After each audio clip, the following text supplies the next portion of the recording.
Hi అండి, welcome to food round up. ఇప్పుడు మనం మామిడికాయ తురుము పచ్చడి ఎలా తయారు చేసుకోవాలో చూద్దాం.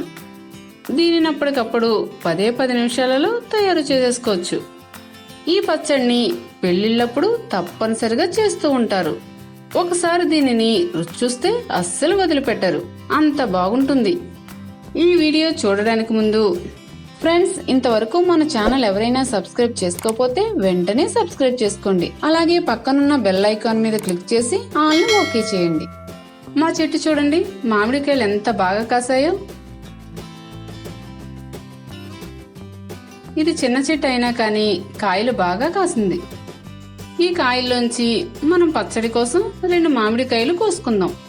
ఈ కాయలను శుభ్రంగా కడిగి తడి లేకుండా క్లాత్ తో తుడుచుకుని 10 నిమిషాల పాటు ఎండలో ఆరబెట్టుకోండి. ఇలా పైనున్న తడంతా ఆరిపోయిన తర్వాత తొక్కను చెక్కేసుకోవాలి.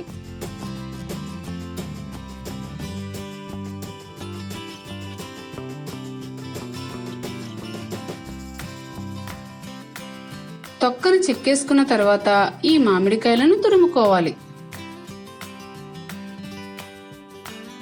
లేత మామిడికాయలు కాకుండా ముదిరిన మామిడికాయలు అంటే టెంక పట్టిన మామిడికాయలతోనే ఈ పచ్చడి చేసుకుంటే ఎక్కువ కాలం నిల్వ ఉంటుంది. మామిడికాయ తురుము సిద్ధమైపోయింది. ఇందులోకి తాలింపు రెడీ చేసుకుందాం. కొద్దిపాటి వేడి నూనెలో ఓ 10-15 పొట్టు తీసిన వెల్లుల్లి, కొద్దిగా ఆవాలు, కొద్దిగా మెంతులు వేసుకుని వేయించుకోవాలి. ఇవి కాస్త వేగిన తర్వాత ఓ 5 ఎండుమిరపకాయలను ముక్కలుగా చేసుకుని వేసుకుని వేయించుకోవాలి. ఇవి తొందరగానే వేగిపోతాయి కాబట్టి స్టవ్ ఆఫ్ చేసుకుని చల్లారనివ్వండి.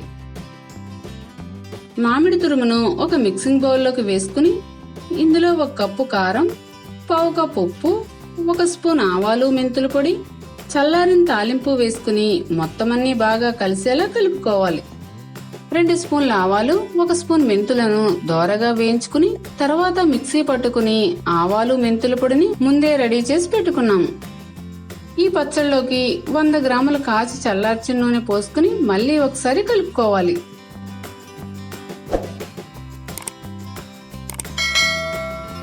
చూసారా, చాలా సింపుల్ గా మామిడికాయ తురుము పచ్చడి తయారు చేసుకున్నాము.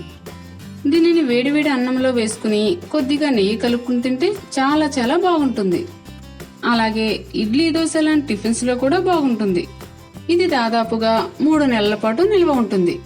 ఈ వీడియో మీకు నచ్చినట్లయితే లైక్ చేయండి, షేర్ చేయండి. మరిన్ని మా వీడియోల కోసం ఫుడ్ రౌండప్ ఛానల్ ని సబ్స్క్రైబ్ చేయడం మర్చిపోకండి.